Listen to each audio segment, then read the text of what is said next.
All right, so yesterday we looked at air masses, and now we're going to look at fronts. These are formed because of the interaction between air masses. So fronts are boundaries between two or more air masses. Fronts are classified as to which type of air mass, cold or warm, is replacing the other. So like, is a tropical replacing a polar? Is a polar replacing a tropical? Is a polar replacing the Arctic? Is the Arctic replacing the polar? Any of those. And there can be more than one air mass reacting. So there are four main types, which you can find on page 13 of your reference table right there. They're not colored, but this is generally what you would see colored wise. Cold, think of blue. Icicles, because they're like little triangles, think of icicles. Warm, like half suns. Stationary is a combination of both facing the opposite direction. And occluded, they're facing the same direction, having both, and typically purple. So looking at this animation, I'm trying to get through. So right here, this is a cold front coming and hitting, and you can see the cold air pushing up, causing really, really short, quick rains. And you can see this cold front. Look at that. It looks kind of like jaws or like icicles coming at you. And now, in just a second, we're going to look at a warm. So warm front is those bumps, but then notice these clouds right here as it goes up. It's going to be a lot of rain right here. So look how it's a harder time pushing that cool air out, and it rises up. As it rises up, you're going to have a lot of rain, lots and lots and lots of rain. And so just like I was talking about cold fronts, leading edge of a cold air mass that is advancing and displacing warmer air. The narrow band of heavy rain usually precedes those cold fronts, as you could see, because you have all that warm air getting pushed straight up because it's coming so fast. So that huge amount of rain. So when we have those quick bursts of rainstorms and stuff like that, typically a cold front is moving through.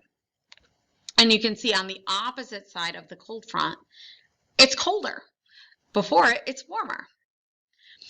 So here's a quick diagram of what you're going to see. So you have the cold air moving in behind the warm air, and it's going to be like a bubble thing. It's going to push, and it's going to quickly rise, make that warm air rise. And as warm air rises, you know, it spreads out, which causes rain, and it can cause like severe storms. Now, a warm front is a leading edge of warm air mass that is advancing and displacing cooler air. This band of light, steady rain usually precedes a warm front. So as you saw before, you have that warm front pushing in, but because it's less dense, it's kind of like a wedge. Like it's pushing and it's kind of like wedging up. It's not bubbling up. It's kind of like a wedge. And as it pushes up, you know that water, or as it separates, it starts raining. But because it's pushing up at such a big like a big area, you're going to have a lot more steadier rain. And you can see it right here. Here's that angle. Instead of the bubble like with the cold, this is a steady because it is less dense. So it's harder to push that cold, more dense air out of the way. And so you can see right here, warm, moist air slowly climbs the denser cold air, and the cold air slowly gets pushed out of the way. Remember, it's denser, so it's going to take a lot more energy to move it.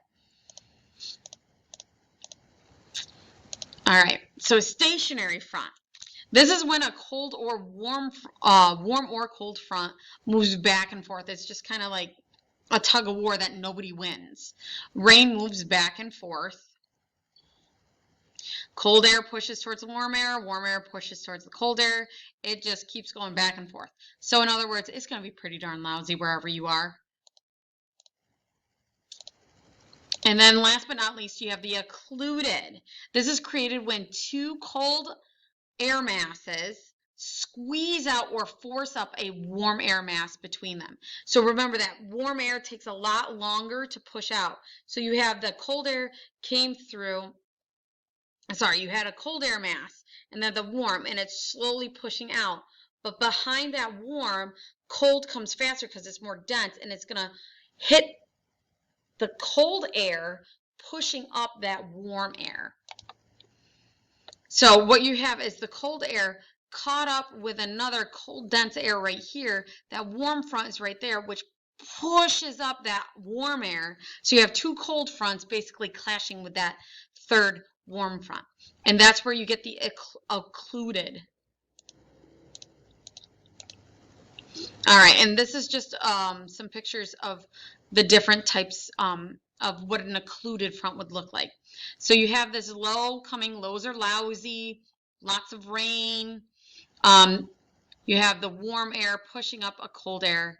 And as you can see, that cold air, because of it goes counterclockwise, all that wind's coming counterclockwise, it's forcing up that cold air mass with the warm air mass, and it's getting pushed up.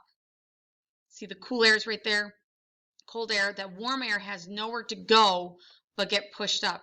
And you got warm air, heavy rain. This is bad stuff. This is like where nasty, nasty weather happens. Okay, so you are going to have to make a foldable. And to make that foldable, we will go, I need you to watch the instruction video before you Zoom with me and ask me questions. Don't forget to Zoom with me.